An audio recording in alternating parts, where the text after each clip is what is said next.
Queridos irmãos e queridas irmãs, então nós estamos aqui hoje entre vocês, aqui em Portugal. Nós agradecemos pela presença, por essa oportunidade de nós estarmos aqui fazendo essa conferência. E hoje nós queremos tratar de um assunto que eu considero extremamente importante, que é esse tema que tem sido agora apresentado desta tal Igreja Sinodal.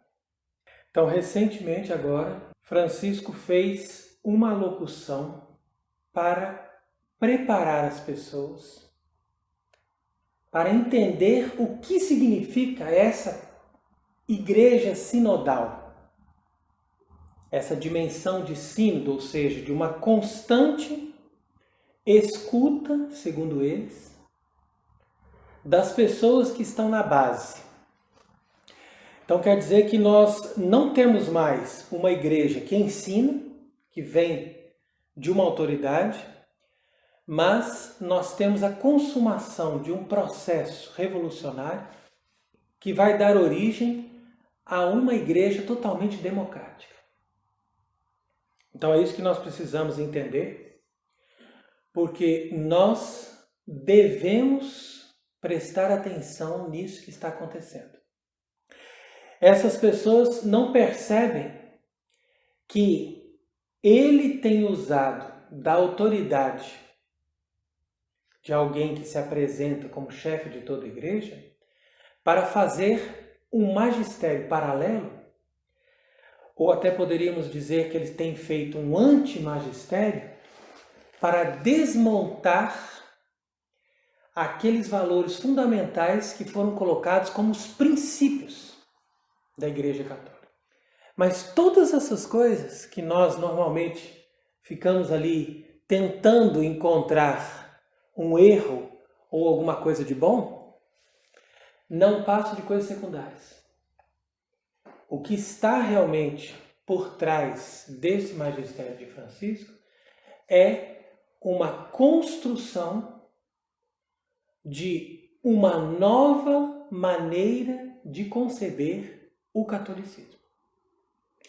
E na medida em que ele trabalha nisso, ele não está interessado em fazer pequenas heresias, como a gente poderia dizer, mas ele está interessado em construir um novo modelo, um novo paradigma da religião. Então o objetivo é levar até as últimas consequências esta revolução do Concílio Vaticano II. Então a tática que se usa aqui é sempre de combater os extremistas. Então, uma frase que eu destaquei aqui nessa locução de Francisco vai ser a base de todo o seu discurso. Então ele vai dizer que naquele tempo, quer dizer, na igreja primitiva, a autoridade nascia da escuta da voz de Deus e do povo. Então aqui Francisco vai dizer que a igreja primitiva ela tinha uma autoridade que nascia da escuta da voz de Deus e do povo. Então é interessante que aqui não há lugar para uma autoridade constituída para o ensino na igreja. Ou Deus fala diretamente, de uma forma carismática, ou o povo está ali para dizer, olha, é assim que deve ser. Então, segundo essa tese que ele está apresentando aqui, a igreja primitiva tinha a sua autoridade somente em Deus e no povo. Deus aqui é uma hipótese, não é uma coisa evidente, e o povo é uma representação na lógica que nós concebemos hoje do espírito da democracia, da república e da revolução. Então quer dizer que é uma frase completamente absurda, e ele ainda diz que nunca uma coisa estava separada da outra. Deus e o povo são uma só coisa. Então com essa frase você percebe que toda a abordagem desse discurso, que é um discurso bem trabalhado, ele é um discurso com uma teologia muito bem desenvolvida, e ele vai ser um dos discursos fundamentais que vai introduzir todos os católicos, o mundo inteiro, na Igreja Sinodal. Como eu disse, a última fase de destruição do que resta da Igreja Católica para abolir completamente a noção da autoridade do papado e do ensino. A Igreja nunca ensinou isso. O Papa é sempre infalível, porque se o Papa não é sempre infalível, a Igreja Católica é um monstro de duas cabeças.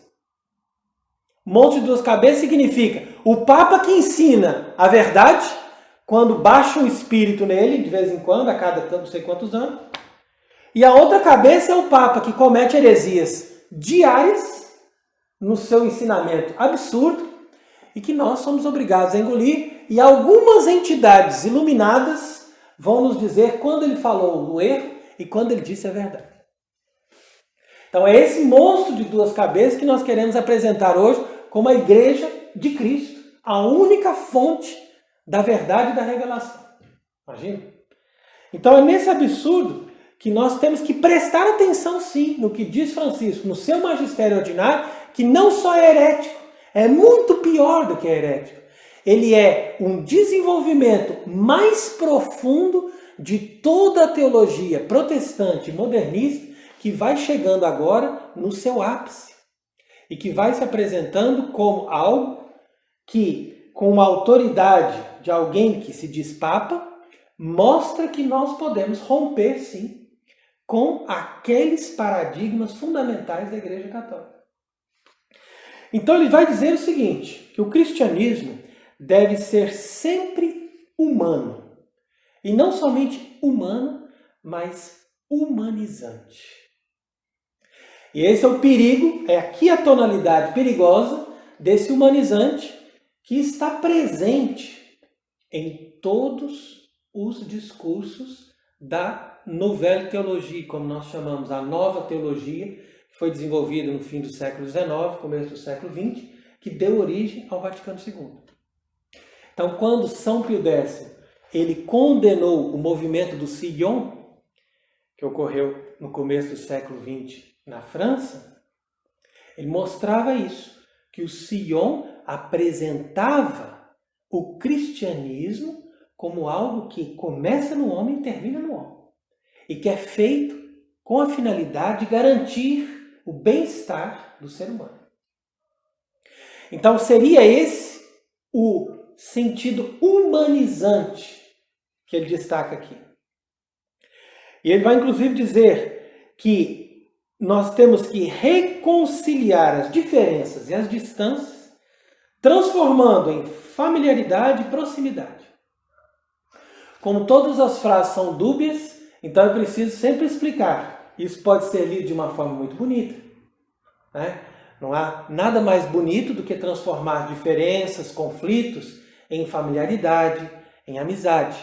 Mas a intenção, que está presente também em outros momentos desse texto, vai nos levar à conclusão que as diferenças hierárquicas, ou seja, aquelas diferenças instituídas por Deus que fazem parte da noção fundamental da Igreja Católica, onde você tem um Papa que ensina, onde você tem bispos que ensinam, onde você tem um clero e você tem o povo como uma base que vê as diferenças e reconhece essas diferenças e respeita essas diferenças, agora não. Nós vamos entrar na lógica da sinodalidade. E esse nome tão bonito de sinodalidade não é outra coisa senão isso: destruir o que resta de hierarquia e de respeito por uma autoridade e por um ensino superior que Cristo instituiu na Igreja. Então é aqui que ele vai dizer, inclusive, que um dos males da Igreja, e mesmo uma perversão, veja bem o nome, ele chama de perversão, é o clericalismo. Então, para Bergoglio, clericalismo é uma perversão e que afasta o padre e o bispo do povo. Então aqui você volta a essa noção que foi desenvolvida principalmente depois da Primeira Guerra Mundial, com essas teologias condenadas pela igreja, que só vem o ângulo humano. Então o padre, que é pontífice, o bispo, que é pontífice, ou seja, ponte entre o sagrado e o profano, uma ponte entre Deus e o povo, agora ele encontra o seu lugar no povo. E é por isso que se desenvolve a teologia da libertação e outras maneiras de você criar uma espiritualidade que está totalmente baseada no povo. Onde o povo é o centro. E onde muitos teólogos chegam a dizer que se você está com o povo, você já está rezando. Você não precisa estar necessariamente no sacrário ou no santuário. Então é uma repulsa de tudo aquilo que vem da verticalidade. Então é por isso que é importante nós analisarmos o discurso de Francisco impregnado desses erros, mas, sobretudo, baseado naquilo que ele mesmo diz aqui, humanismo. Então, o que é o humanismo? O humanismo é um movimento intelectual, filosófico, que vai começar com o Renascimento, no sentido de tirar o foco e o centro que estava em Deus, na concepção teológica da sociedade cristã, e vai transferir esse foco, esse centro de Deus para o homem. Então, é o homem que se torna o centro. E Deus passa a ser simplesmente uma ideia relativizada em função do bem-estar do homem. Então, quando você começa com o movimento humanista, você vai desenvolver todas essas ideias até nós chegarmos nesse movimento religioso que, apesar de ter sido condenado pela igreja por vários papas, tomou o poder e hoje fala através de alguém que é reconhecido como papa. Então isso é realmente impressionante. Como eles atuaram de uma forma tão organizada. Então, se você quiser, a fim que eu te dê uma característica mais alto grau da nova igreja conciliar, sinodal e bergoliana, que se diferencia da igreja católica, está exatamente nessa frase. Porque enquanto a igreja católica busca a unidade de todos os crentes, de todos que guardam a verdadeira fé integral, e busca afastar com todas as forças aqueles que não guardam um só preceito e um só dogma da igreja católica, a igreja sinodal, conciliar, bergoliana, ou o nome que você quiser dar, essa igreja faz unidade com todos os seres humanos, relativizando a fé. Dizendo que não importa a fé de cada um. O importante é que todos estejamos unidos, abraçados e sendo felizes.